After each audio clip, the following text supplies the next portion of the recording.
एक बार जोरदार नारा लगाकर माननीय केजरीवाल साहब का और भगवंत मान जी का स्वागत करेंगे।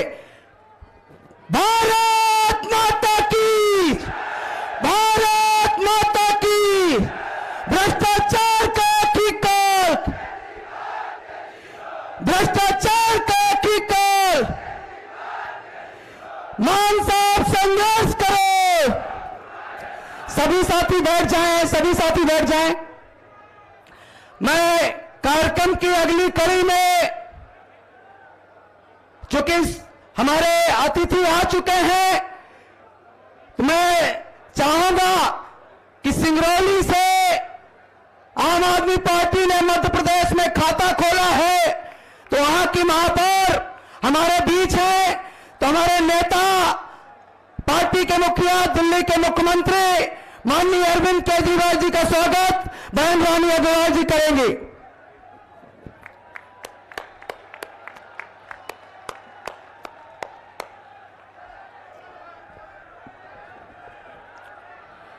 सभी साथी बैठकर ध्यान दें।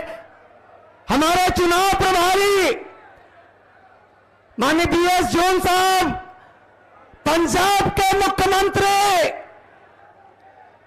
और लगातार किसानों के लिए, युवाओं के लिए, हम सब के लिए काम करने वाले माननीय भगवंत मान जी का स्वागत करेंगे। जोरदार तालियां बजाइए।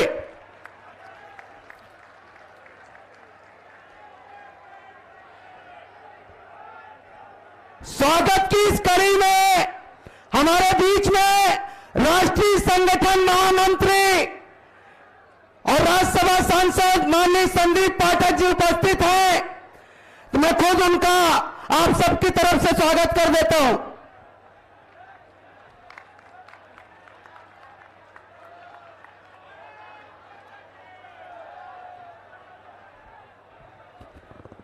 आप सबने देश की संसद में और तमाम जगहों पे जिस शख्सियत को सुना, जिन्होंने पंजाब में आम आदमी पार्टी को मजबूती प्रदान की और लगातार हर वर्ग के लिए हर तरीके से काम करने वाले पंजाब के मुख्यमंत्री माननीय भगवंत मान जी को मैं मंच पर बुलाऊंगा कि वो आप सब लोगों को संबोधित करें।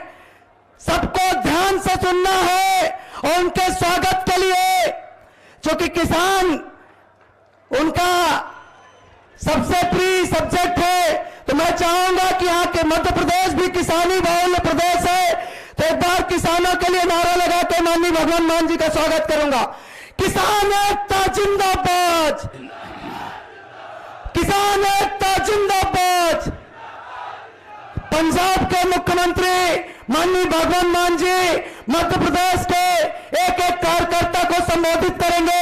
माननीय भगवंत मान जी। बहुत बहुत शुक्रिया, बहुत बहुत धन्यवाद। मंच पर आसीन आम आदमी पार्टी के नेशनल कन्वीनर और जिन्होंने देश की राजनीति को दशा और दिशा देने का सपना लेकर एक आंदोलन से एक सफलतापूर्वक पार्टी जो है वो उसकी स्थापना की, जिनके कामों की सिर्फ नॉर्थ इंडिया या सेंट्रल इंडिया या साउथ इंडिया में नहीं, पूरे विश्व में चर्चा होती है। मेरी मुराद है दिल्ली के क्रांतिकारी मुख्यमंत्री अरविंद केजरीवाल जी, हमारे राज्यसभा से मेंबर और पर्दे के पीछे रहकर पार्टी की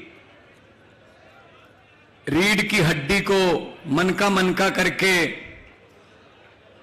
मजबूत करने और रखने वाले डॉक्टर संदीप पाठक जी, पंकज सिंह जी, सिंगरौली से जिन्होंने आंधियों में दिए जलाए, सिंगरौली वालों ने, मैं उनको मुबारकबाद भी देता हूं, रानी अग्रवाल जी और हमारे साथी भूपेंद्र जी, और आप सब लोग मध्य प्रदेश के कोने कोने से आए। ये कोई जनसभा नहीं है, ये कार्यकर्ता सम्मेलन है। ये कार्यकर्ता सम्मेलन है तो जनसभा कितनी बड़ी होगी आप अंदाजा लगा सकते हो। तो आप सबका बहुत बहुत धन्यवाद। मेरे सामने मीडिया वाले खड़े हैं, इनका बहुत बहुत धन्यवाद, जिन्होंने इस जनसभा को कवर करना है, खबरें पूरे देश में देनी है। सबको मेरी तरफ से नमस्कार, सत श्री अकाल। दोस्तों, मध्य प्रदेश एक ऐसा राज्य है जिसका बहुत भौगोलिक नक्शा भी, और यहां की धरती और यहां के लोगों के काम और यहां की समस्याएं पंजाब से बहुत मिलती हैं। मुझे पता है जब किसानों पर गोली चली थी तब भी हम लोग वहां पे जाके आए थे, और आपको एक सुनकर और भी खुशी भी होगी, आपके यहां भी एक रीजन को मालवा बोलते हैं, हमारे वहां भी एक रीजन को मालवा बोलते हैं। आपका मालवा भी बहुत उपजाऊ है, बहुत जरखेज फर्टाइल लैंड है, बहुत जो बीजो वो उग जाता है। मध्य प्रदेश के मालवा में भी यही बात हमारे मालवा में भी है। मैं भी मालवा से हूं, संगरूर, पटियाला, फतेहगढ़ साहब, लुधियाना, बठिंडा, फरीदकोट, मोगा, फिरोजपुर, ये सब मालवा है। तो आप लोगों की समस्याएं हमारे साथ बहुत मिलती हैं। आज से लगभग 1 साल, परसों 1 साल हो जाएगा, 16 मार्च को 1 साल पहले पंजाब के लोगों ने श्री अरविंद केजरीवाल जी की गारंटियों पर विश्वास किया और 117 में से 92 सीटें हमें दी और हम पर जिम्मेदारी हमारे कंधों पर दी कि बहुत हो गया, ये दोनों पार्टियां हमें 5-5 साल की बारियां बांधकर लूट रही हैं, हमारा इनसे पीछा छुड़वा दो, आप आगे आओ। 1 साल हुआ है अभी, 1 साल में हमने 26,797 सरकारी नौकरियां दे दी। मैं ये नियुक्ति पत्र देके आपके सामने खड़ा हूं। 1 साल में हमने 1 जुलाई से लेके, मार्च में सरकार बनी, मई जून, अप्रैल मई जून निकला, 1 जुलाई से लेके आज तक वो चलता रहेगा। हमने बिजली का बिल 0 करने का वादा किया था, आज पंजाब के 87% 87% घरों को बिजली का बिल 0 आता है जी। 1 साल में हमने शुगरफेड की तरफ से कई सालों से किसानों के गन्ने की पेमेंट नहीं हुई थी, 394 करोड़ हमने वापस कर दिया गन्ने के किसान को। 1 साल में हमने मूंगी की दाल तीसरी फसल के तौर पर भिजवाई और 7275 रुपया एमएसपी उस पर दी। अगर किसी की मूंगी की दाल 6500 रुपए पर क्विंटल बिकी, हमने उसका डिफरेंस पे किया 775 के, आपको एमएसपी के बराबर की पेमेंट मिलेगी। हमने 500 मोहल्ला क्लिनिक खोल दिए, 150 के लगभग मोहल्ला क्लिनिक और तैयार हैं। उन 500 मोहल्ला क्लिनिक में अब तक 12 से 15 लाख के बीच लोग आकर वहां से दवाई लेकर ठीक हो चुके हैं, उनको सरकारी अस्पताल में धक्के खाने की जरूरत नहीं रही। सिर्फ 1 साल की प्राप्तियां गिनवा रहा हूं। 1 साल में हमने स्कूलों का कायापलट करना शुरू कर दिया। अब स्कूल ऑफ एमिनेंस बनेंगे, प्रिंसिपलों को सिंगापुर जाके ट्रेनिंग दे रहे हैं। 1 साल में हमने करप्शन के अगेंस्ट एक मुहिम चलाई। लोगों को एक फोन नंबर दिया कि आप अगर सरकारी दफ्तर में जाओगे, कोई बाबू पैसे मांगता है, मना मत करना, जेब में हाथ डालकर पैसे मत निकालना, फोन निकाल लेना, उसकी फोटो खींचकर हमको भेज देना, बाकी काम सरकार का है। सैकड़ों की गिनती में जो रिश्वतखोर थे वो जेलों में हैं। ये 1 साल की प्राप्ति है हमारी।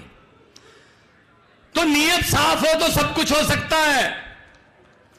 नीयत साफ हो, दुकानदारों के लिए, छोटे व्यापारियों के लिए, मजदूरों के लिए हमने मिनिमम वेजेस मजदूरों का बढ़ाया, जो दिन रात काम करते हैं, जो उसी दिन कमाते हैं उसी दिन खाते हैं। तो हम सच्ची नीयत से काम करने वाले लोग हैं। हम किसी पार्टी से निकाले हुए या किसी पार्टी को छोड़कर आए नहीं। अरविंद केजरीवाल जी ने एंटी करप्शन मूवमेंट से पार्टी निकाली, एंटी करप्शन मूवमेंट से, आंदोलन से निकली हुई पार्टी है। तो मैं फिर कहता हूं, नीयत का फर्क है बस। भगवान ने हमारे देश को बहुत कुछ दिया है। पहाड़ है हमारे पास, मारूथल रेगिस्तान है हमारे पास, कोयला है हमारे यहां धरती के नीचे, तेल हमें मिलता है धरती के नीचे से, हर किस्म का मौसम है, हर किस्म के फूल हैं, हर किस्म के दरख्त हैं, और लोग बहुत देशभक्त और मेहनती हैं।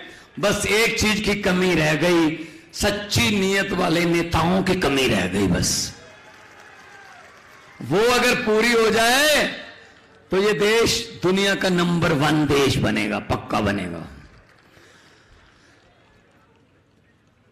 दोस्तों, इन्होंने क्या कर रखा है अभी? इन्होंने ये तहैया कर रखा है कि जो भी अच्छा काम करेगा देश में उसको पकड़ के जेल में डालेंगे। तो बड़े साहब को पता चला कि दिल्ली के स्कूल तो बहुत ही अच्छे बन रहे हैं। ये जब ट्रंप की पत्नी आई थी, उसने कहा था मैंने तो दिल्ली के स्कूल देखने हैं। उन्होंने कहा जी कोई एमसीडी वाला दिखा देते हैं। कहते नहीं, केजरीवाल वाले देखने हैं। तो केजरीवाल से चाबी लेनी पड़ी स्कूल की, स्कूल खुलवाना पड़ा। तो फिर उन्होंने पता करना शुरू किया कैसे बना दिए, किसने बना दिए। ये तो गरीबों के बच्चों को पढ़ा रहे हैं, गरीबों के बच्चे वकील बन रहे हैं, आईआईटी में जा रहे हैं, डॉक्टर बन रहे हैं। ये तो गरीबी खत्म कर देंगे अपने घर की। गरीबी खत्म होगी तो हमारे घर के सामने, हमारे महलों के सामने अर्जियां लेकर, हाथ जोड़कर कौन आएगा लाइन बनाकर। और ये तो समझदार हो जाएंगे बच्चे अगर पढ़ गए। समझदार हो गए तो वोट भी सोच समझ कर पाने लगेंगे। और अगर वोट सोच समझ कर पाने लगे, अगर देश के लोग सोच समझ कर वोट देने लगे, तो कांग्रेस और बीजेपी को कोई भी वोट नहीं देगा। ये नफरत के नाम पे, ये नफरत की राजनीति करके वोट लेते हैं भाई साहब। पहले इन्होंने सेटिंग कर रखी थी। अभी देख लो आपके यहां, आपने वोट दिए कांग्रेस को कि चलो ये शिवराज चौहान के जो राज्य उससे पीछा छूटे, 15 साल हो गए, तो आपने वोट दिया कांग्रेस को। लेकिन थोड़ी देर बाद सरकार किसकी बन गई? बीजेपी की। इसका मतलब ये हो गया, कांग्रेस को वोट दो चाहे बीजेपी को वोट दो, जिसको ये चाहेंगे सरकार तो उन्हीं की बनेगी। हमारा उसमें कोई लेना देना नहीं होता भाई साहब। जो कांग्रेस वाले इस्तीफा देकर दोबारा बीजेपी की तरफ से लड़े, क्या उनमें से एक ने भी, एक भी वोटर को पूछा कि भाई साहब मैं जिताया तो आपने था, लेकिन मैं इधर जाना चाहता हूं, चला जाऊं? पूछा भाई साहब किसी ने? इसका मतलब वोट लिया, हमारा काम खत्म, उनका काम शुरू। वो आपको बेचने लगते हैं। तो कांग्रेस की हालत ये हो गई कि लोग यकीन करना बंद कर चुके हैं कि कांग्रेस को वोट तो दे देंगे यार, लेकिन इनको सरकार चलानी नहीं आती, इनसे सरकार छीन लेते हैं। मध्य प्रदेश वाली छीन ली, कर्नाटका वाली छीन ली, गोवा वाली छीन ली। और हमारे वाले में आम आदमी पार्टी के बारे में ये कहते हैं लोग कि चाहे दिल्ली में एलजी तंग कर रहा है, लेकिन सुप्रीम कोर्ट में जाकर कभी धरने लगाकर ये सरकार चला रहे हैं और उनके शेर की मांद में बैठकर जो है वो सरकार चलाई जा रही है और फैसले लिए जा रहे हैं। एलजी को फैसले बदलने पर मजबूर होना पड़ रहा है। तो अगर काम करना है लोगों के लिए तो लोगों से पूछिए। बजट लोगों को पूछ के बनता है दिल्ली का। हमने इंडस्ट्रियल पॉलिसी बनाई, इंडस्ट्रियलिस्टों को पूछकर बनाई। अभी खेती की एग्रीकल्चर पॉलिसी हमने बनाई, खेतों वालों से पूछा कितनी तारीख को नहर में पानी आना चाहिए, कितनी तारीख को नहर बंदी होनी चाहिए, कितनी तारीख को बिजली मिलनी चाहिए। तो अगर वही उनको पूछो भाई जिन्होंने काम लेना है। ये एसी कमरों में बैठकर बाबू जो बनाते हैं लिस्टें, वो असल में धरती पर लागू नहीं होती। तो इसलिए हमने ये कर रखा है, सरकार आपके द्वार। पंजाब के सारे अफसर हर हफ्ते में 2-3 दिन गांव में जाते हैं और जमीनों की रजिस्ट्रियां, प्रमाण पत्र, जो काम है वो गांव में चौपाल में बैठकर होते हैं, सबके सामने होते हैं। तो ऐसा मध्य प्रदेश में होना चाहिए या नहीं होना चाहिए? होना चाहिए ना, बस। और शिक्षा जो है, उच्च शिक्षा और वर्ल्ड क्लास की शिक्षा सबको मिलनी चाहिए। देश में सबका हक है पढ़ने का। पढ़ के उड़ारी मारे, खुला आसमान है उड़ने के लिए। लेकिन नहीं, गरीबों की किताबें और हैं, अमीरों की किताबें और हैं। गरीबों के टीचर और हैं, अमीरों के टीचर और हैं। तो फिर ये फर्क रखते हैं जानबूझकर। ये जानबूझकर फर्क रखते हैं कि इनको तो बस जिंदाबाद मुर्दाबाद पे लगा के रखो, इनको और कुछ नहीं करने देना। तो इन्होंने क्या करा कि जो स्कूल बना रहा है मनीष सिसोदिया है, ये तो फिर बहुत ही गलत कर रहा है। ये तो देश के बच्चों को शिक्षित कर रहा है, चलो उठा के इसको जेल में फेंक दो। अरे अस्पताल कौन बना रहा है दिल्ली में? ये तो पैरासीटामोल की दवाई से लेके 50 लाख तक के टेस्ट भी मुफ्त हैं। ये तो लोगों की उम्र बढ़ा रहे हैं 20-20 साल। ये तो जो हमने प्राइवेट हॉस्पिटल वालों से पैसे ले रखे हैं, कभी चुनावी फंड ले रखा है कि हम आपको कस्टमर देंगे क्योंकि सरकारी अस्पताल हम खत्म कर देंगे, वहां कोई जाएगा नहीं, जान बचाने के लिए मजबूरी में आपके हॉस्पिटल में आना पड़ेगा। अरे वो तो हमारे कस्टमर तोड़ रहा है। ये कौन है? वो सतिंदर जैन है जी, चलो पकड़ के जेल में डाल दो। ये नीति चल रही है इनकी। जो काम कर रहा है उसको पकड़ के जेल में डाल दो। अच्छा, जिसने करोड़ों रुपया लोगों से ठग लिया, जिसने नकली शेयर बना लिए, जिसने एलआईसी को, आपके तनख्वाह के, आपके पेंशन के पैसे को भी खतरे में डाल दिया, वो मोदी साहब का मित्र है। वो जहाजों में घूम रहा है भाई, उसको कुछ नहीं कहते, उसको कुछ भी नहीं कहते। ये कैसे हो गया? देखो, वो कहते हैं, बड़े साहब कहते रहते हैं अक्सर बड़ी बड़ी सभाओं में कि जब मैं छोटा होता था रेल के डिब्बों में चाय बेचता था। जब मैं छोटा होता था तो रेल के डिब्बों में चाय बेचता था। बड़े होकर रेल के डिब्बे ही बेच दिए, तेल बेच दिया, रेल बेच दिया, आपके वाला भेल बेच दिया, एयरपोर्ट बेच दिए, एलआईसी बेच दी, सब कुछ बेच दिया। थोड़ा सा मीडिया खरीदा, बाकी सब कुछ बेच दिया, बाकी सब बेच दिया। तो ये ऐसे देश चलेगा क्या?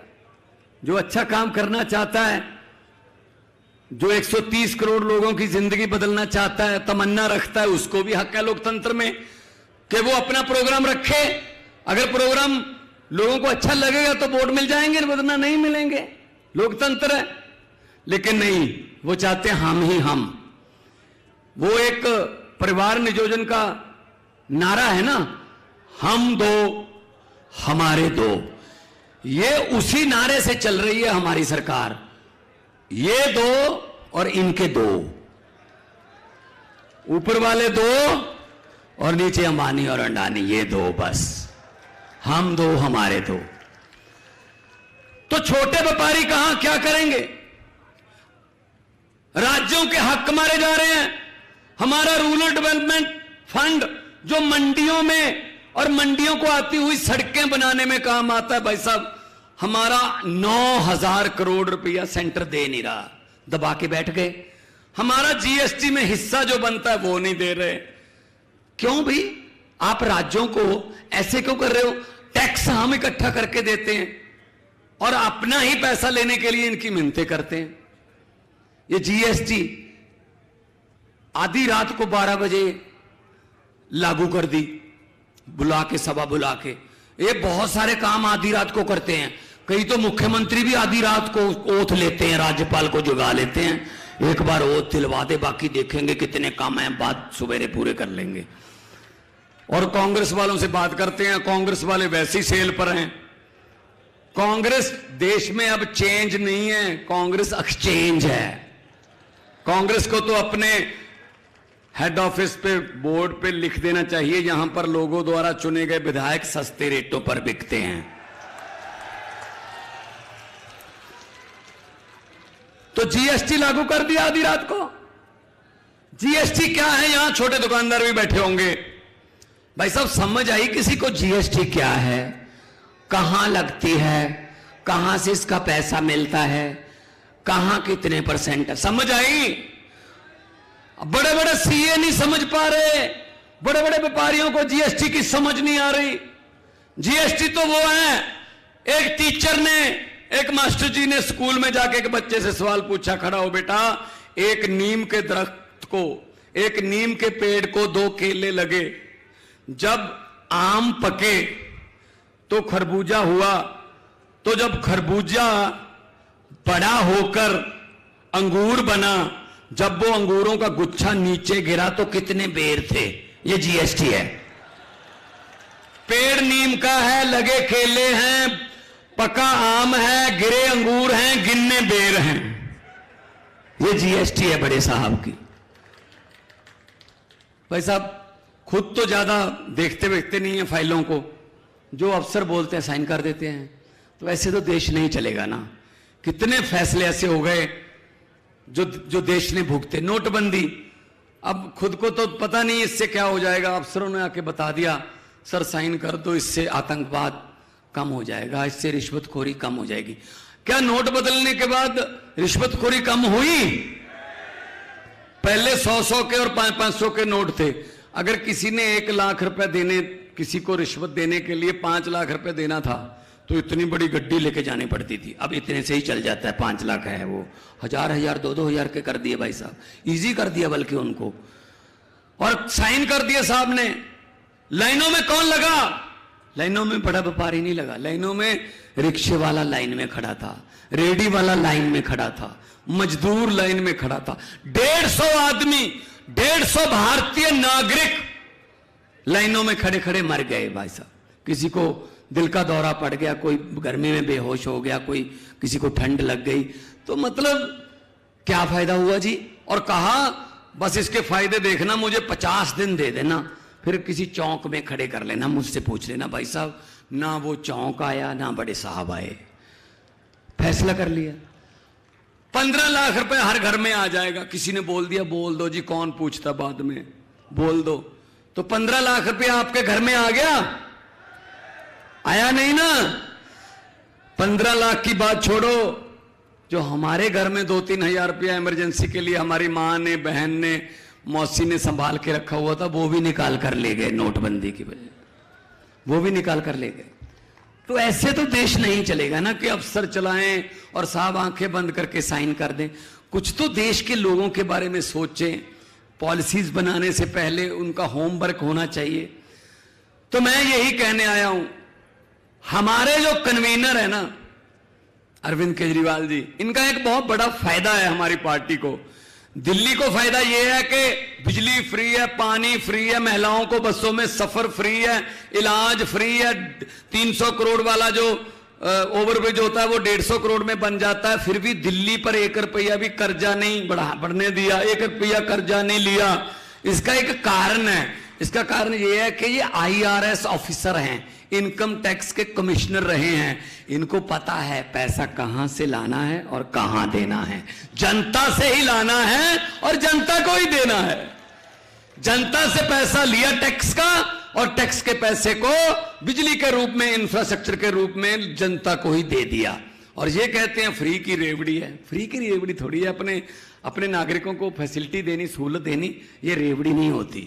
ये रेवड़ी उनको लगती है जिन्होंने सिर्फ 3-4 दोस्त पाल रखे हैं, बस ये उनको रेवड़ी लगती होगी। तो हुकूमत वो करते हैं जिनका दिलों पर राज होता है। हुकूमत वो करते हैं जिनका दिलों पर राज होता है। यूं कहने को तो मुर्गे के सर पे भी ताज होता है। तो दिलों पर राज कौन करता है? दिलों पर राज करता अरविंद केजरीवाल, जिसने अपना सब कुछ छोड़ दिया, नौकरी को लात मार दी और देश की भलाई के लिए निकल पड़े। बहुत सी बाधाएं आई, आलोचना झेली, आज भी झेल रहे हैं।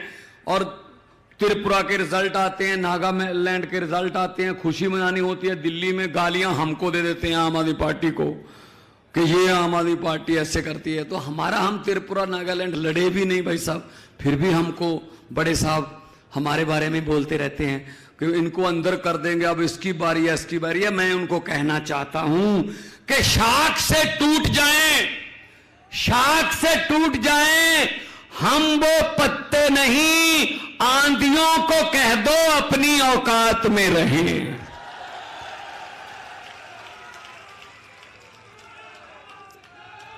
तो हम ये जेल से डरने वाले नहीं हैं, हम ये पर्चों से डरने वाले नहीं हैं। हम लोग तो पहले ही बहुत सड़कों पर बैठकर अनशन करके हमारी पार्टी निकली है। हमारे लिए कुछ भी नया नहीं है, आंदोलन करना हमें आता है, और लोगों के पक्ष में, लोगों की भलाई के लिए, अपने लिए नहीं लड़ रहे हम। जैसे ये शिवराज चौहान, ये बाकी सारे, इनकी लड़ाई किसके लिए है? सीएम बनने के लिए, कुर्सी के लिए, आपके लिए नहीं है। हमारी लड़ाई आपके लिए, आपके लिए लड़ेंगे, और आपके लिए हम लड़ेंगे। लेकिन हम काफी नहीं है, हमारी औकात नहीं है। हम आपको सिर्फ ये कह सकते हैं, ये रास्ता और ये विचार इनके साथ लड़ाई के लिए काम आएंगे, इन विचारों को लेकर हम लड़ें, लेकिन साथ आपको देना पड़ेगा। लड़ाई पब्लिक की है, लड़ाई पब्लिक को लड़नी पड़ेगी, तभी फिर आप कह सकोगे कि ये हमारी सरकार है, ये हमारी सरकार है। इस सरकार में हमारा भी हिस्सा है। हमने भी मोटरसाइकिल में तेल डलवा कर एक रोड शो में हिस्सा लिया था। हमने भी 2-4 पोस्टर दीवारों पर चमकाए थे इनके, क्योंकि भाई साहब हमारे पास पैसे नहीं है, कोई लूटा हुआ माल हमारे पास है नहीं। इनके पास तो बहुत लूटा हुआ माल है, हमारे पास पैसे नहीं है, हमारे पास कोई, हम नशा वशा नहीं बांटते, हम कोई वोट नहीं खरीदते, हम तो प्यार से बात करते हैं, हम तो स्कूलों की बात करते हैं, हम तो अस्पतालों की, बिजली की, इंफ्रास्ट्रक्चर की बात करते हैं। और इनके पास पैसा है, ये कहते हैं हम लोगों को पैसा दिखाकर, पैसा देकर खरीद लेते हैं, हम लोगों को वोट डालने के लिए उनको पैसे दे देते हैं।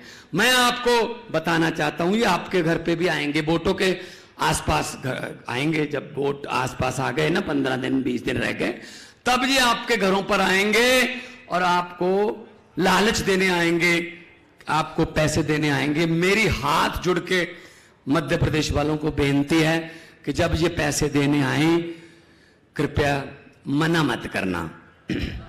लक्ष्मी घर पे आए उसको वापस नहीं करते, लेकर जेब में डालकर इनको बोल देना कि हाँ, और जिस दिन वोटिंग हो झाड़ू वाला बटन दबाकर बोल देना कि हाँ। जो समझ गए वो ताली बजाओ, बाकियों को माफ है। बहुत समझदार इलाका है संदीप भाई, बहुत समझदार इलाका है, सब समझ गए। यही है ना, यही होता है ना। एक और मौका आएगा आपके पास। आप इनके, भोपाल तो राजधानी है, आप इनके घरों के सामने जाते हो कोई काम के लिए, कोई गांव का काम, कोई शहर का काम, कोई सीवरेज का काम, कोई लाइटों का काम, किसी भी काम के लिए जाते हो, इन मंत्रियों के घरों के सामने इनका दरवाजा, इनके महलों का खुलता है आपके लिए? नहीं खुलता। चाय पानी की बात छोड़ दो, दरवाजा भी नहीं खुलता। एक साइड पे एक छोटी सी एक रखी होती है खिड़की, उसको खोल के पीए कहता है साहब है नहीं, अगले बुधवार को आना, चिक चिक अंदर से कुंडी बंद। कोई बात नहीं, इलेक्शन के समय ये आपके दरवाजे खटखटाने आएंगे, उसको बोलते हैं डोर टू डोर। ये आपके दरवाजे खटखटाने आएंगे। मध्य प्रदेश वालों, बदला ले लेना, अंदर से कुंडी मत खोलना, अंदर से ही बोल देना हम भी आज घर पे नहीं है, इलेक्शन के बाद आना। तब इनको पता चलेगा कि किसी के दर से खाली जाने का दर्द क्या होता है। खा गए लूट के देश को, क्या नहीं खाया, शहीदों के कफन में से भी पैसे खा गए, क्या नहीं खाया इन्होंने, सब खा गए, मिल के खा गए। अंग्रेजों ने भी इतना नहीं लूटा था, अंग्रेज भी बेशर्म हो रहे हैं, अभी उनको शर्म आ रही है कि हम 200 साल में उतना नहीं लूट पाए जितने ये अपने देश को 2 साल में लूट लेते हैं। ये हालत कर रखी है। किसी नदिया के घाट पर अगर ये नेता लोग बस जाएं, किसी नदिया के घाट पर अगर ये नेता लोग बस जाएं, तो जनता के 2 प्यासे होंठ भी, जनता के 2 प्यासे होंठ भी 2 बूंद पानी के लिए तरस जाएं। गनीमत है, शुक्र है, मौसम पर हुकूमत चल नहीं सकती, वरना सारे के सारे बादल भी इनके खेतों में ही बरस जाएं। आप इकट्ठे रहिए, आपका हक है, देश आपका है, 130 करोड़ लोगों का देश है, नदियां, जंगल, पहाड़, सब पर आपका हक है। वो हक लेने के लिए हमारे पास वोट का अधिकार है, और वोट का अधिकार इन दोनों ने कोई ठेका नहीं ले रखा। इस बार झाड़ू उठाओ और मध्य प्रदेश की गंदगी की सफाई कर दो, राजनीतिक सफाई कर दो। और 2 नारे दोनों हाथ ऊपर उठाकर लगाने हैं, क्योंकि इस सभा में कुछ बीजेपी वाले भी आए होंगे, आते हैं, मुझे पता है आते हैं, क्योंकि उनके आका भेजते हैं, उनके बॉस उनको, कि पता करना केजरीवाल की जो जनसभा हो रही है वहां कितने लोग थे और नारे जो लग रहे थे वो कितनी जोर से लग रहे थे। तो इतनी जोर से नारे लगाने हैं कि जो आए हैं खबरी यहां पर, उनको अपने बॉस को यह कहना पड़े कि सर मुझसे क्या पूछ रहे हो, नारे कितनी जोर से लग रहे हैं, आपको घर पे सो नहीं रहे होंगे, उनके घरों तक शीशे हिल जाएं, इतनी जोर से नारे लगाएं। शहीदों के नारे हैं, इनकलाब, इनकलाब, भारत माता की वंदे, बोले सोनिहाल। बहुत बहुत बहुत धन्यवाद, आपने इतने प्यार सत्कार से सुना। तंदुरुस्त रहिए। और लोगों को अक्सर कहते सुना है, जिंदा रहे तो फिर मिलेंगे, लेकिन इस दिल ने कहा है मिलते रहे तो जिंदा रहेंगे। बहुत बहुत मेहरबानी, धन्यवाद। बहुत बहुत धन्यवाद। पंजाब के मुख्यमंत्री माननीय भगवंत मान जी, ये बातें सुनकर ये समझ में आ गया होगा कि जो केजरीवाल जी का मॉडल है वो दिल्ली के रास्ते पंजाब होते हुए मध्य प्रदेश भी पहुंचने वाला है। हम सब लोग तैयार हैं क्या? तैयार हैं? तो माननीय केजरीवाल साहब को सुनने से पहले, चूंकि आरोप भाजपा वाले लगाते हैं, उन केजरीवाल जी ईमानदार हैं, उनके एक एक साथी ईमानदार हैं। ईमानदारी से ऊपर केजरीवाल जी के एक एक सिपाही और वो खुद कट्टर ईमानदार हैं, ये पूरे कार्यकर्ता, पूरा देश मानता है।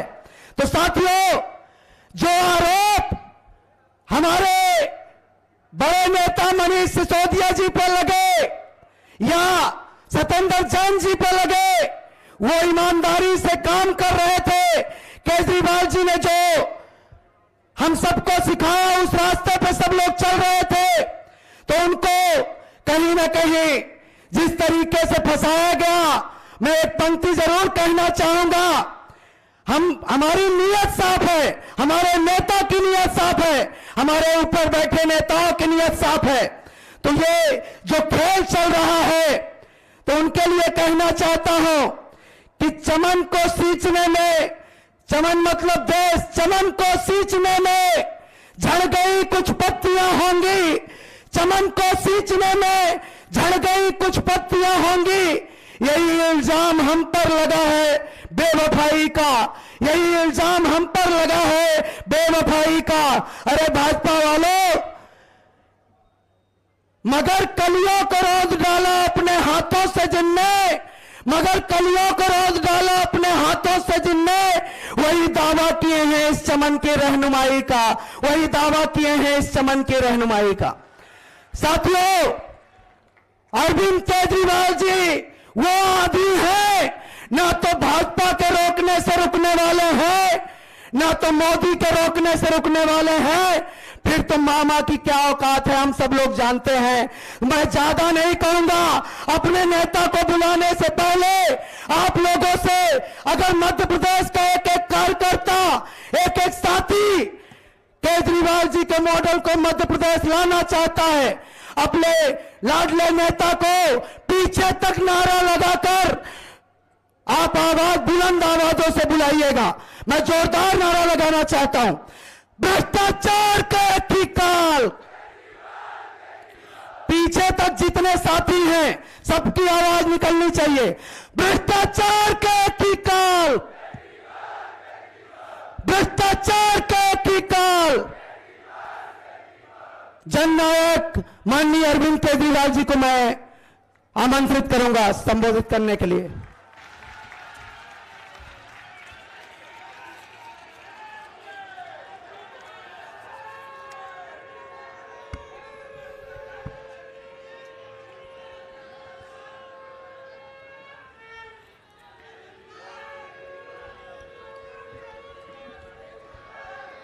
एक बार सब लोग मुट्ठी बंद करेंगे, हाथ ऊपर करेंगे और दिल से बोलेंगे, भारत माता की, भारत माता की, इनकलाब, इनकलाब, वंदे, वंदे। मध्य प्रदेश के कोने कोने से आए हुए आम आदमी पार्टी के सभी देशभक्त कार्यकर्ताओं को मेरा नमस्कार, सबको मेरा प्रणाम। आज मैं देख रहा हूं इतनी भारी संख्या में यहां पे आम आदमी पार्टी के कार्यकर्ता आए हुए हैं, और जैसा भगवंत मान साहब ने कहा कि आज तो ये कार्यकर्ता सम्मेलन है, लेकिन जब रैली होगी तो सोच सकते हैं कि कितने लोग आएंगे पूरे मध्य प्रदेश से। अभी कुछ दिन पहले आई लव यू टू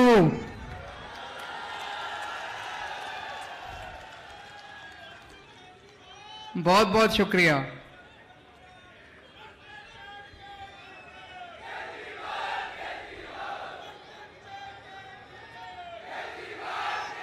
अभी कुछ दिन पहले मध्य प्रदेश से कुछ लोग मेरे से मिलने के लिए आए, उनसे मैं बातचीत करने लगा। मैंने उनसे पूछा, मध्य प्रदेश की सबसे बड़ी समस्या क्या है? तो कोई बोला जी भ्रष्टाचार, कोई बोला बेरोजगारी,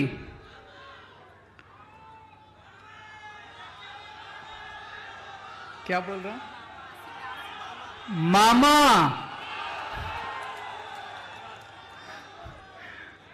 उस पे आ रहा हूं मैं, अभी उस पे भी आ रहा हूं। लोग कह रहे हैं कि मामा सबसे बड़ी समस्या है। तो कोई बोला भ्रष्टाचार, कोई बोला बेरोजगारी, कोई बोला महंगाई, कोई बोला किसानों की समस्या। एक उनमें आदमी बोला, कहता है सरकार सर जी हमारे मध्य प्रदेश में सरकारें बेची जाती हैं और सरकारें खरीदी जाती हैं, यह सबसे बड़ी समस्या है। कहता है आज हर मध्य प्रदेश का नागरिक, हर व्यक्ति अपने आप को बेबस महसूस कर रहा है। बोला जैसे ही चुनाव खत्म हो जाते हैं, एक पार्टी अपनी रेडी लेके निकलती है, एमएलए ले लो, एमएलए ले लो, एमएलए, एक एमएलए के इतने 10 पे डिस्काउंट मिलेगा, पूरी सरकार गिरानी है तो इतने, और एक पार्टी खरीदने के लिए तैयार बैठी है। बाजार बना दिया इन्होंने पूरी की पूरी व्यवस्था को, बाजार बना दिया इन लोगों ने पूरे संविधान को, बाजार बना दिया इन लोगों ने भारतीय लोकतंत्र को, जहां पे खुलेआम एमएलए बिकते हैं, खुलेआम एमएलए खरीदे जाते हैं। आज मध्य प्रदेश का एक एक नागरिक मामा को हटाना चाहता है। पिछली बार भी हटा दिया था, लेकिन बस नहीं चलता। इसको वोट दो या इसको वोट दो, सरकार तो बीजेपी की बनेगी। एक बेचारा मध्य प्रदेश वाला कहां जाए? बेबस हो गया है मध्य प्रदेश का एक एक वोटर, बेबस हो गया है मध्य प्रदेश का एक एक आदमी। कैसे बदले इस सरकार को, समझ में नहीं आ रहा लोगों को। चाहे कांग्रेस को वोट दो, चाहे बीजेपी को वोट दो, सरकार तो मामा की बनेगी, सरकार तो बीजेपी की बनेगी। इस बार चलेगी झाड़ू। अब नहीं होगा, अब नहीं होगा, अब इनका खेल खत्म। अब एमएलए बेचने और खरीदने का काम खत्म। अब आम आदमी पार्टी मध्य प्रदेश के अंदर आ गई है। जो लोग इस बार मामा को हटाना चाहते हैं, सब लोग झाड़ू पे वोट दे देना, झाड़ू का बटन दबा देना। पूरा मध्य प्रदेश बदलाव चाहता है, पूरा मध्य प्रदेश बदलाव चाहता है, चेंज चाहता है, परिवर्तन चाहता है, लेकिन बेबस थे, मजबूरी थी, कर नहीं सकते थे। अब आपको एक विकल्प मिल गया, ईमानदार पार्टी मिल गई। जैसे दिल्ली के अंदर ठीक किया, पंजाब के अंदर ठीक किया, अब मध्य प्रदेश को भी बदलेंगे। और उसका ट्रेलर मिल चुका है। सिंगरौली के अंदर हमारी बहन रानी अग्रवाल सिंगरौली की मेयर बन चुकी हैं। आम आदमी पार्टी की एंट्री हो चुकी है, मध्य प्रदेश के अंदर एंट्री हो चुकी है, और आने वाले विधानसभा चुनाव के अंदर पूरी की पूरी फिल्म दिखाई जाएगी। आजादी के बाद से लेके आज तक 45 साल कांग्रेस की सरकार रही। 45 साल कांग्रेस ने राज किया, 20 साल बीजेपी ने राज किया। आपने मौका देने में तो कोई कसर नहीं छोड़ी। अब ये बीजेपी कांग्रेस वाले ये नहीं कह सकते भाई हमको मौका नहीं दिया था। मौका तो बहुत दिया था। 45 साल बहुत होते हैं जी, अगर कुछ करना चाहते तो कर देते। नहीं, 20 साल बहुत होते हैं, कुछ करना चाहते तो कर देते। बीजेपी वाले बहुत मौका दिया इन्होंने, बारी बारी आपने मौका दिया, बारी बारी ये बारी बारी करके लूटा इन्होंने, बारी बारी करके लूटा। अब ये नहीं कह सकते मौका नहीं दिया था, बहुत मौका दिया था। एक मौका बस इस बार आम आदमी पार्टी को दे के देख लो। अगर काम ना करूं तो दूसरी बार वोट मांगने नहीं आऊंगा मैं आपसे। एक मौका दे के देख लो। दिल्ली के लोगों ने मेरे को एक मौका दिया था। एक बार अन्ना आंदोलन हुआ, रामलीला मैदान से निकले हम लोगों ने देखा यार ये लड़के तो ईमानदार हैं, कट्टर ईमानदार हैं, देशभक्त हैं। लोग कहते थे केजरीवाल जिद्दी बहुत है, जिद्दी है। भ्रष्टाचार मुक्त भारत मेरी जिद है। दिल्ली के लोगों ने देखा और दिल्ली के लोगों ने एक मौका दिया था मेरे को, छोटा सा मौका। 49 दिन की सरकार दी थी लोगों ने। दिल्ली के लोगों ने मेरे को बस 49 दिन का मौका दिया था। इतना प्यार हो गया दिल्ली के लोगों को मेरे से, इतना प्यार हो गया, अगली बार 67 सीट दे दी 70 में से। बीजेपी को 3 सीट दी, कांग्रेस को 0 सीट दी, आम आदमी पार्टी को 70 में से 67 सीट दे दी। अगले 5 साल और इतना अच्छा काम किया, और इतना अच्छा काम किया, 70 में से 62 सीट दे दी तीसरी बार हम लोगों को। दिल्ली के हमारे काम की बात पंजाब पहुंची तो पंजाब में लोगों ने 117 में से 92 सीट दे दी, 92 सीट। दिल्ली के अंदर हमने सबकी बिजली मुफ्त कर दी, पंजाब के अंदर हमने सबकी बिजली मुफ्त कर दी। मध्य प्रदेश एक मौका देके देखो, आपकी भी बिजली मुफ्त कर देंगे। दिल्ली के अंदर हमने शानदार सरकारी स्कूल बना दिए, गरीबों के बच्चों को शानदार शिक्षा मिल रही है। कभी सोच नहीं सकते थे, सरकारी स्कूल तो टेंट में चलते हैं, सरकारी स्कूल तो टूटे फूटे होते हैं, मास्टर आता नहीं है, बच्चे पढ़ते नहीं हैं, गरीब लोग मजबूरी में अपने बच्चों को सरकारी स्कूल में भेजते हैं। सब बदल दिया दिल्ली के अंदर, क्रांति आ रही है सरकारी स्कूलों में दिल्ली में। वो क्रांति अब पंजाब में शुरू हो गई। मान साहब शानदार काम कर रहे हैं, सरकारी स्कूलों का कायाकल्प कर रहे हैं। मध्य प्रदेश वालों एक मौका देके देखो, आपके बच्चों का भविष्य बना दूंगा मैं।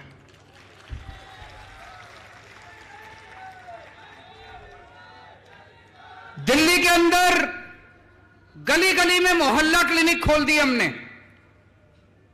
सारे सरकारी अस्पताल एयर कंडीशनड बना दिए, सबका इलाज मुफ्त कर दिया दिल्ली में। अमीर हो चाहे गरीब हो, चाहे 5 रुपए की क्रोसिन लेनी हो, टेबलेट लेनी हो, या 5 लाख रुपए 50 लाख रुपए का ऑपरेशन, सब कुछ मुफ्त है।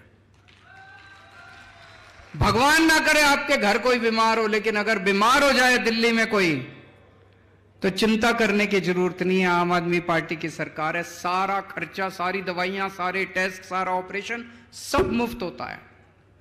दिल्ली में कर दिया। मान साहब ने अब 500 मोहल्ला क्लिनिक, अभी 1 साल भी नहीं हुआ, दिल्ली में मेरे को 500 मोहल्ला क्लिनिक बनाने में 5 साल लग गए। भगवंत मान ने 1 साल में 500 क्लिनिक, मेरा भी रिकॉर्ड तोड़ दिया। मध्य प्रदेश वालों एक मौका देके देख लो, आपका सबका इलाज मुफ्त कर दूंगा। सारे मध्य प्रदेश के लोगों का शानदार मोहल्ला क्लिनिक बनाएंगे, शानदार अस्पताल बनाएंगे, सबका इलाज मुफ्त कर देंगे, चिंता करने की कोई जरूरत नहीं है। पंजाब के अंदर अभी कई फसलों पे इन्होंने एमएसपी देना चालू कर दिया। एमएसपी का आंदोलन छेड़ा था ना अभी किसानों ने, भाई एमएसपी दो, एमएसपी दो। पंजाब में शुरुआत हो गई है, कई फसलों पे अब एक एक फसल जोड़ते जा रहे हैं, एमएसपी देते जा रहे हैं, एमएसपी देते जा रहे हैं। मुआवजा, फसल अगर बर्बाद हो जाए किसानों को मुआवजा मिलने लग गया। दिल्ली में भी मिलने लग गया, पंजाब में भी मिलने लग गया, मध्य प्रदेश में मौका मिलेगा, मध्य प्रदेश में भी मुआवजा मिलेगा। दिल्ली में मैंने 12 लाख 5 साल में 12 लाख बच्चों को नौकरियां दिलवाई हैं, 12 लाख युवाओं को। पंजाब में 1 साल में 27,000 सरकारी नौकरियां दी हैं। और मैं अभी हमारे पंकज सिंह जी से बात कर रहा था, ये बता रहे थे कि कई सारे बेरोजगार अपना धरना लेके आंदोलन करने के लिए जब यहां आए तो उनके ऊपर पुलिस ने डंडे बरसा दिए। अरे अपने ही तो लोग हैं यार, कोई पाकिस्तान से थोड़ी आए हैं, अपने ही तो बच्चे हैं, रोजगार मांगने आए हैं, डंडे क्यों बरसाते हो? रोजगार नहीं दे सकते तो उनको गले तो लगा लो, कम से कम प्यार से बिठा के चाय तो पिला लो, रोटी तो खिला दो उनको। डंडे क्यों बरसाते हो उनके ऊपर? हमको नौकरी देनी आती है, हमारी नीयत साफ है। दिल्ली में करके दिखाया, पंजाब में करके दिखाया।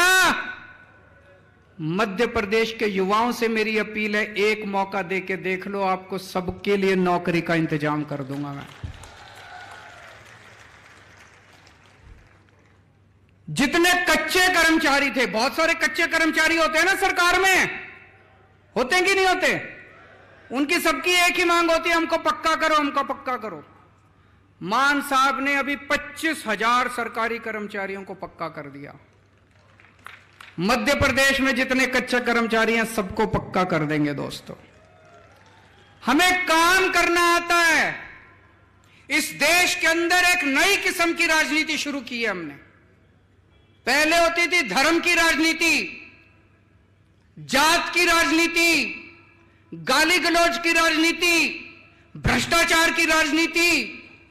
अब हमने शुरू की है काम की राजनीति। आपसे पूछना चाहता हूं, ये बहुत सारे बड़े बुजुर्ग भी बैठे होंगे, पूरा आजादी के 75 साल में कोई एक पार्टी बता दो जिसने आपको आके कहा हो कि मेरे को वोट दे दो, मैं आपके बच्चों के स्कूल बना दूंगा। किसी ने कहा? किसी पार्टी ने, बीजेपी ने, कांग्रेस ने, इस पार्टी ने, उस पार्टी ने कभी कहा हो कि मेरे को वोट दे दो, मैं आपके बच्चों के स्कूल बनवा दूंगा? किसी पार्टी ने नहीं कहा। बनाने ही नहीं आते इनको, नियत ही नहीं है इनकी। किसी पार्टी ने कहा हो कि हमारे को वोट दे दो, हम आपके परिवार के लिए अस्पताल बना देंगे, आपके लिए बिजली का इंतजाम? किसी पार्टी ने नहीं कहा। करना ही नहीं आता, नियत ही नहीं है इनकी। तो इन्होंने देखा कि भाई ये केजरीवाल की काम की राजनीति के सामने तो हमारी दाल नहीं गलेगी, तो उन्होंने षड्यंत्र रचना चालू किया मेरे खिलाफ कि केजरीवाल को रोको किसी भी तरह। पहले दिल्ली में था, फिर पंजाब में चला गया, अब गुजरात में वो कहते हैं ना, शेर की मांद के अंदर घुस गए, गुजरात के अंदर घुस गए। हमारी एंट्री हो गई गुजरात में। इस बार 14% वोट आए हैं। देख लेना 2027 में सरकार ना बन जाए तो हम लोगों के। अब ये गुजरात में भी चला गया, रोको इसको। तो इन्होंने क्या किया? इन्होंने षड्यंत्र रचा मेरे खिलाफ। इसके ऊपर कीचड़ फेंको, केजरीवाल के ऊपर कीचड़ फेंको, बोलो केजरीवाल भ्रष्टाचारी है, केजरीवाल भ्रष्टाचारी है। इन्होंने खूब कीचड़ फेंका मेरे ऊपर, लेकिन जनता ने उसका जवाब दिया। जनता कह रही है यार, कोई भ्रष्टाचारी आदमी सरकारी स्कूल बनाता है क्या? भ्रष्टाचारी आदमी तो प्राइवेट वालों से पैसे लेके सरकारी स्कूल बर्बाद करता है। कोई भ्रष्टाचारी आदमी सरकारी अस्पताल बनाता है क्या? फ्री में इलाज कराता है क्या? भ्रष्टाचारी आदमी तो प्राइवेट अस्पताल वालों से कमीशन लेके सरकारी अस्पतालों को बर्बाद करता है। जनता ने इनका यकीन नहीं किया। फिर इन्होंने मेरे 2 सबसे शानदार मंत्री गिरफ्तार कर लिए, मनीष सिसोदिया और सतिंदर जैन। सतिंदर जैन वो शख्स है जिसने फ्री बिजली देना शुरू किया था दिल्ली के अंदर। उसने सारा, बड़ा इंटेलिजेंट आदमी है वो, बड़ा इंटेलिजेंट आदमी है, सारा मेरे पास हिसाब किताब लेके आया। एक दिन बोला, सर जी दिल्ली की बिजली मुफ्त हो सकती है। मैंने कहा कैसे हो सकती है? तो कागज लेके आया, कहता है देखो सर इतने पैसे चाहिए, ऐसे बिजली मुफ्त कर देंगे। उसने दिल्ली के मोहल्ला क्लिनिक बनाए, उसने दिल्ली के सारे अस्पतालों में सारी दवाइयां मुफ्त कर दी। प्रधानमंत्री जी ने उसको जेल में डाल दिया। एक मनीष सिसोदिया है, भाई साहब 75 साल हो गए आजादी के, आज भी हमारे देश का एक गरीब आदमी अपने बच्चों को अच्छी शिक्षा नहीं दे सकता।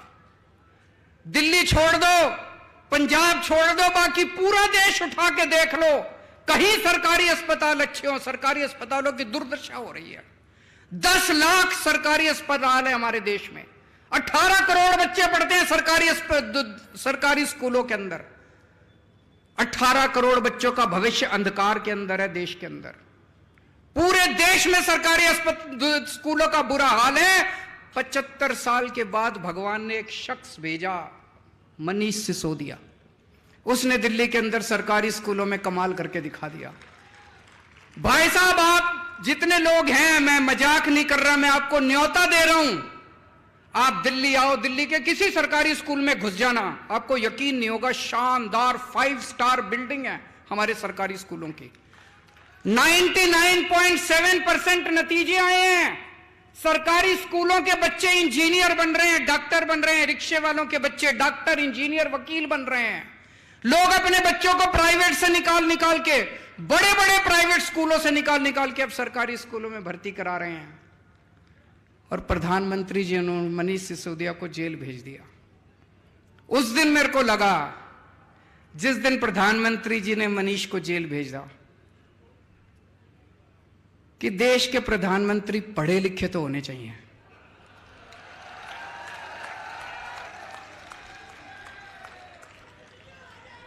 होने चाहिए कि नहीं होने चाहिए? अगर देश के प्रधानमंत्री पढ़े लिखे होते तो उनको शिक्षा का महत्व पता होता कि शिक्षा कितनी जरूरी है देश के विकास के लिए। अगर देश के प्रधानमंत्री देशभक्त होते तो तो वो ये नहीं सोचते कि मनीष सिसोदिया आम आदमी पार्टी का है कि फलानी पार्टी का है कि ढिमकी पार्टी का है। वो मनीष सिसोदिया जैसे शख्स को देश का शिक्षा मंत्री बना देते और कहते थे जा मनीष सिसोदिया 10 लाख स्कूल ठीक कर दे अब तुम। पर हमारे प्रधानमंत्री जी ने क्या किया, ऐसे शख्स को उठा के जेल में डाल दिया। उस दिन मुझे लगा कि देश के प्रधानमंत्री पढ़े लिखे होने चाहिए, और भी बहुत जरूरी है प्रधानमंत्री को पढ़े लिखे होना। अगर कम पढ़ा लिखा प्रधानमंत्री होगा, कोई भी आके उनको बेवकूफ बना देगा। कोई आके बोलेगा सर आप नोटबंदी कर दो, भ्रष्टाचार खत्म हो जाएगा। अब अगर कम पढ़े लिखे प्रधानमंत्री, हमको समझ ही नहीं है, वो नोटबंदी कर दी उन्होंने, भ्रष्टाचार खत्म हुआ, वैसा का वैसा है, समझ ही नहीं। पढ़े लिखे प्रधानमंत्री होंगे, उनको अर्थशास्त्र की जानकारी होगी, विज्ञान की जानकारी होगी, टेक्नोलॉजी की जानकारी होगी, साइंस की जानकारी होगी। कम पढ़े लिखे प्रधानमंत्री होंगे, कोई भी बेवकूफ बना के चला जाएगा।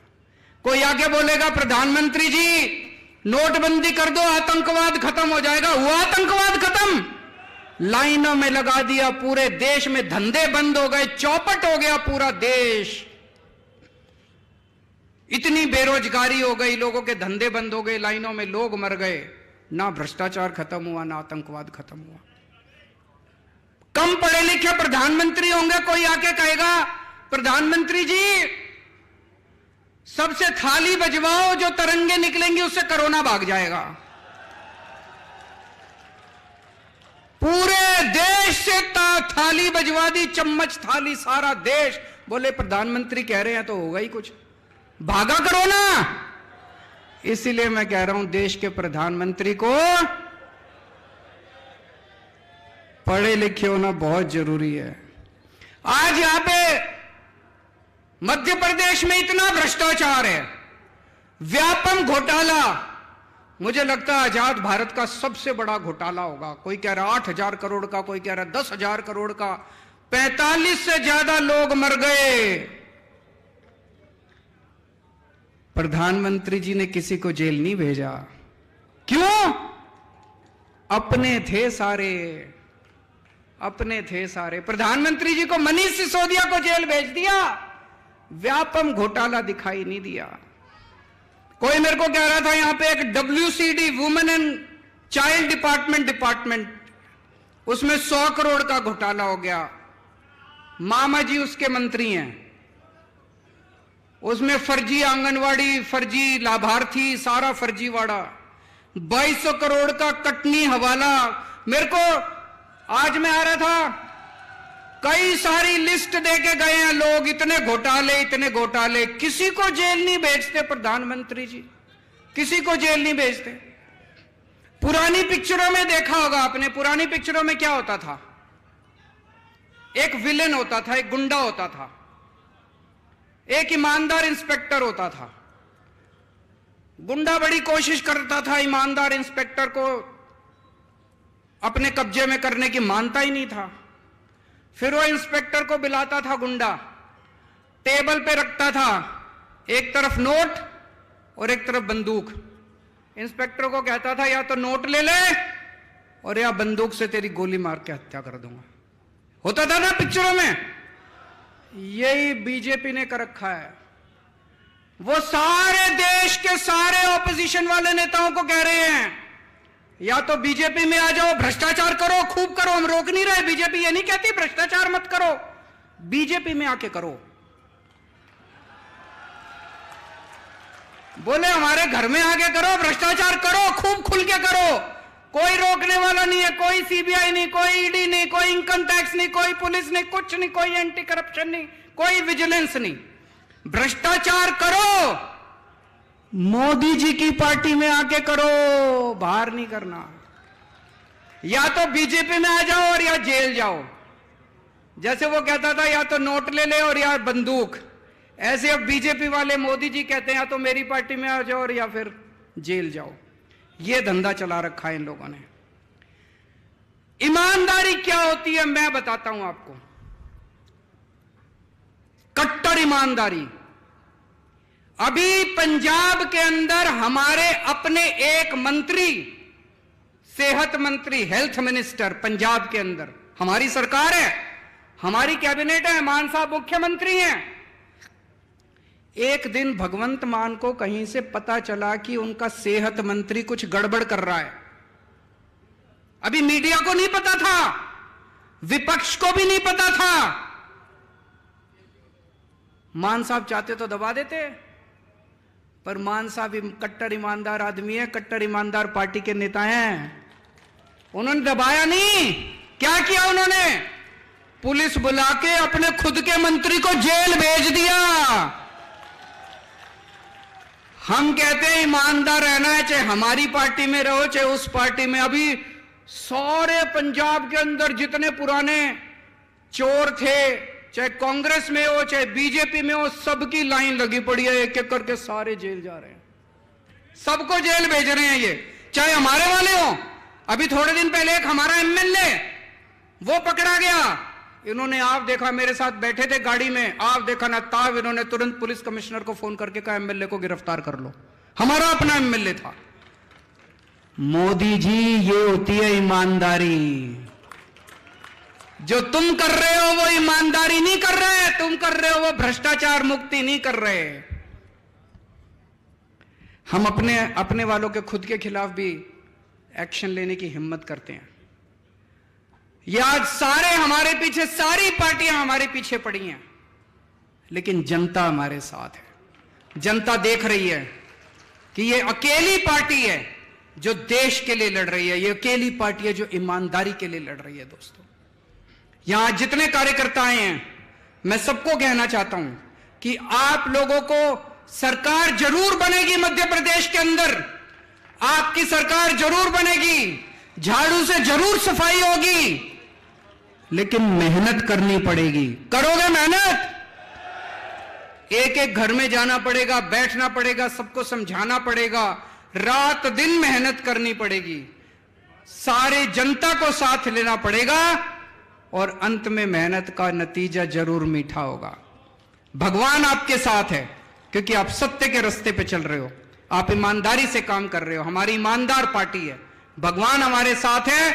हमारे पास चाहे पैसा ना हो, जैसे महाभारत के अंदर पांडवों के साथ कृष्ण जी थे और कौरवों के साथ सारी नारायणी सेना थी, इनके साथ, इनके पास दल बल सब कुछ है, हमारे साथ ऊपर वाला है, हमारे साथ भगवान कृष्ण है।